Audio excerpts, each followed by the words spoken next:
excited to have a conversation with D.W. Duke. He's written 6 books, and he has released recently a book called Not Without a Fight, and it's about a Polish Jew's resistance to what happened to his family, the struggle of the family during the Holocaust. In fact, pretty well known. So D.W. Duke, thank you so much for coming on the show. My pleasure. Thanks for having me on.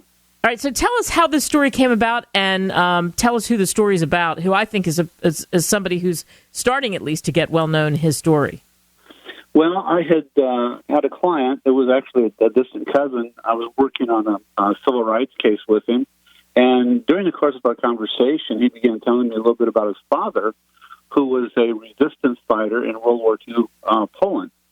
And the more we talked, the more I realized that this is an intriguing story, and I was writing historical novels at the time, and so we decided we'd go ahead and take the story and run with it. So had meetings. At that time, the Holocaust survivor, his father, Cass, was still alive, and I was able to interview him a number of times and get a lot of information. So we put the story together and went with it.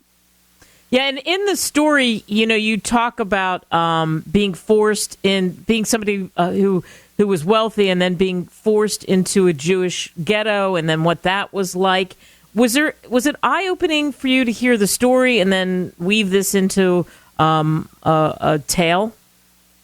It was. I learned so much information, and I was familiar with the Holocaust, but I learned so much information that I was not aware of. Just about the way things were done in Poland at the time and what took place and the uprising and what happened during the uprising. So, yes, it was a very eye-opening story for me. Yeah, so tell us about the story. Give us a little, tease us a little bit. If you and I are having coffee, say, tell me about this story. So tell me about the story. Okay, Cass Bieberstein was an 8-year-old boy living in Warsaw, Poland at the time. Very wealthy family. They had a mansion and had numerous houses throughout the country. And September 1st, 1939, Germany invaded. They had some conversations about it before that, but they really didn't know if it was actually going to happen. And so it caught them off guard, but eventually what happened was his family was forced out of their mansion by Oskar Schindler and his group of people, and they took the mansion and they used it to sell Jewish artifacts. But in the process, Cass he had to go from apartment to apartment in Warsaw because Jews eventually were forced into the ghetto. And so he was eventually forced into the Warsaw ghetto with his family. And over time, because his grandfather was a major in the Polish army, he had taught him how to use a gun. Cass knew how to use a gun, and he became a sniper for the underground resistance. So that was his life until the end of the war. And they had many, many crazy experiences during the process of just trying to survive.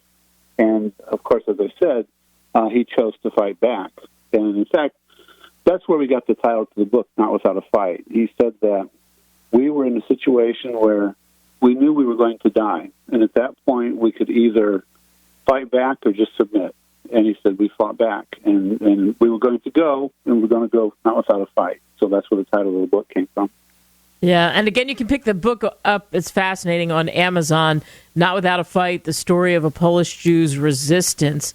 And, boy, you will just be pulled into the story. There's no doubt about that. So for somebody like you, you've written 6 books, you tackle this. Was this rewarding? It was. That's probably more than any book I've written.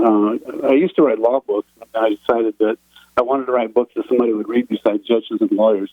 So I started writing historical novels. And of all the books I've done so far, this was the most intriguing.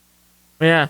And you hope that when people read this, that they get lost in the story, they have a little bit of understanding. Because I think the further we get away from the Holocaust and the younger people, the little they understand.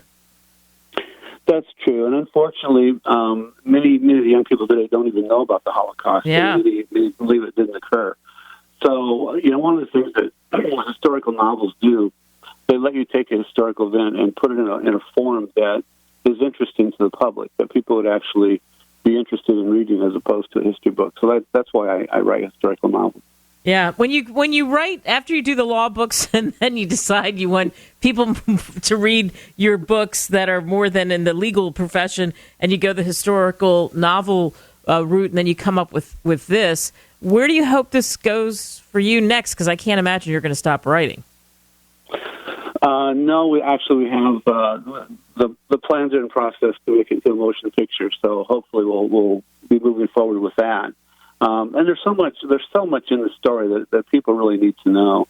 For example, there was a Catholic family that befriended them before the war, and the Catholic family throughout the whole period that they were in the ghetto and everything that they went through, this family helped them. And they say that if it hadn't been for that family, they would not have survived.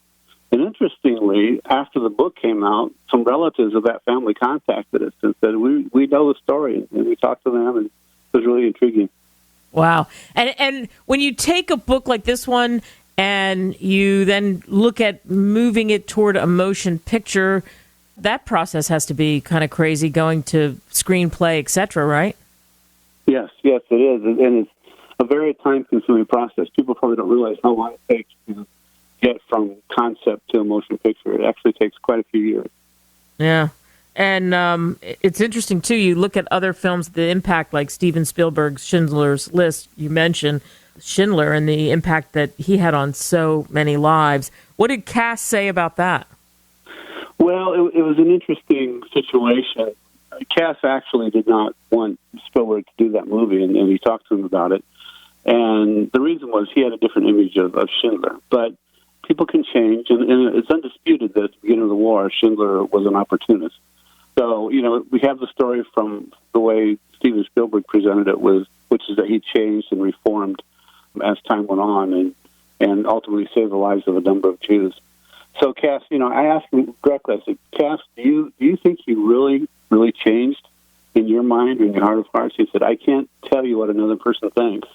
I can only tell you what I experienced. So we just told his story as it was and didn't make any comments about what may have happened with Schindler in the long run. Yeah.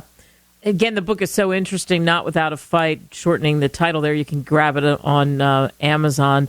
And it is a story that it's a historical novel, as D.W. Duke says.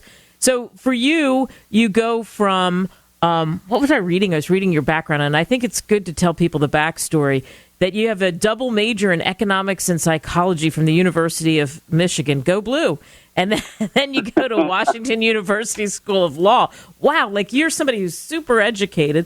Then you're in Los Angeles, where you are, and you're an attorney, an author, a lecturer, all that kind of stuff. And then to boot, you also have a 5th degree black belt in Taekwondo.